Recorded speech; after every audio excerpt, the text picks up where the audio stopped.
Assalamualaikum warahmatullahi wabarakatuh. Perkenalkan, saya dan teman-teman saya dari kelompok 2 dan kelas 12 IPS 4. Saya Adalia Putri Mardeka sebagai pembuka dan pembaca materi 1. Kemudian ada Aditya sebagai pembaca materi 2. Kemudian ada Fatur Rahman sebagai pembaca materi ketiga. Kemudian ada Laila Puspita sebagai pembaca 4. Kemudian ada Rani Wulansari sebagai pembaca kelima dan penutup.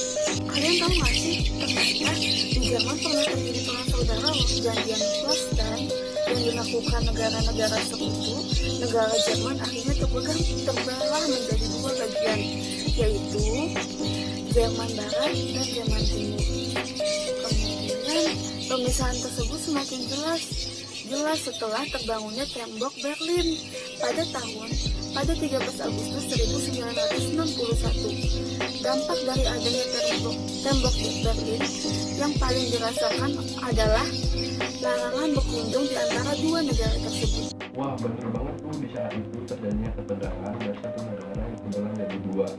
Namun ketegangan itu mulai reda ketika pemimpin Jerman Timur yaitu Christoph melakukan kunjungan politik pertama pada tahun 1949.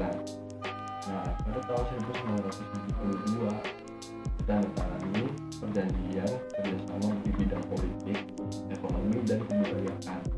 Nah, pada tahun 1981 juga Konselir Jerman Barat yaitu Helmut Schmidt melakukan kunjungan balik dan menandakan perbaikan hubungan di antara kedua negara Jerman ini. Namun perjanjian ini tidak menjamin kebebasan bagi warganya. Masih banyak pelanggaran migrasi yang berlaku. Nah, materi selanjutnya akan dijelaskan oleh teman saya, Fatur Rahman Wijaya. Nah, pada tahun 1989, Erich Honecker mengundurkan diri kan? Nah, siapa ya penggantinya dan kenapa ya dia mengundurkan diri? Nah, benar tuh. Pada pertengahan 1989 terjadi perubahan politik radikal di kawasan Blok Timur. Hal inilah yang menyebabkan terjadinya reformasi di dalam negara Hungaria. Pada 19 Agustus 1989, pembatas fisik Hungaria Austria dihancurkan. Akibat situasi yang semakin kacau dan desakan dari pimpinan Uni Soviet, maka pemimpin Jerman Timur Erich Honecker mengundurkan diri pada 18 Oktober 1989 dan digantikan oleh Egon Krenz.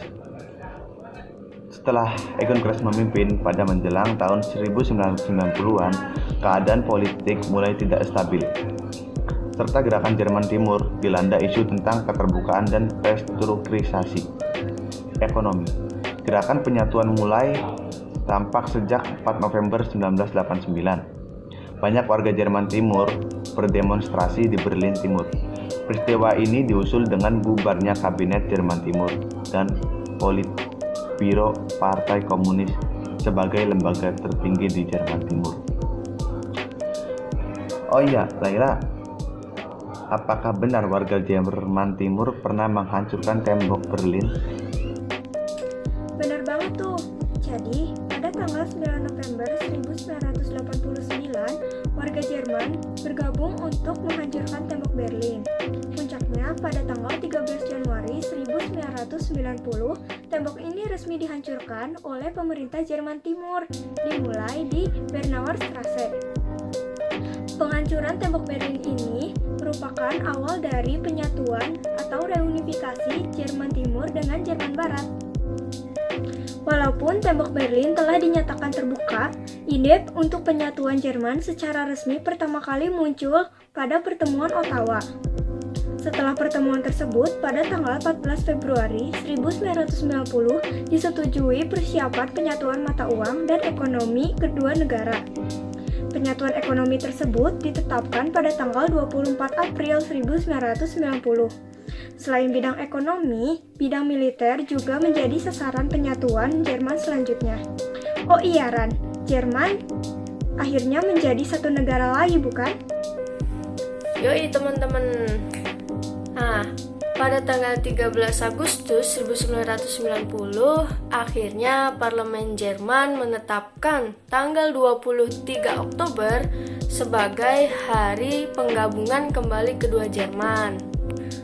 Setelah mengalami perjuangan yang panjang, akhirnya tanggal 3 Oktober 1990, Jerman Timur dan Jerman Barat kembali bersatu. Lalu, 6 hari kemudian, tembok Berlin yang memisahkan kedua negara tersebut, Jerman Timur dan Jerman Barat, akhirnya dirobohkan.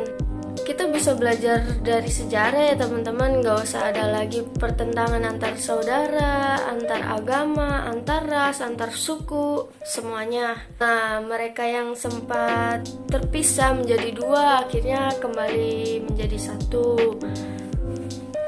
Ya, seru juga pembahasan kita kali ini teman-teman. Semoga bisa ambil hikmahnya, ambil pelajarannya selagi kita belum bisa mengambil hatinya.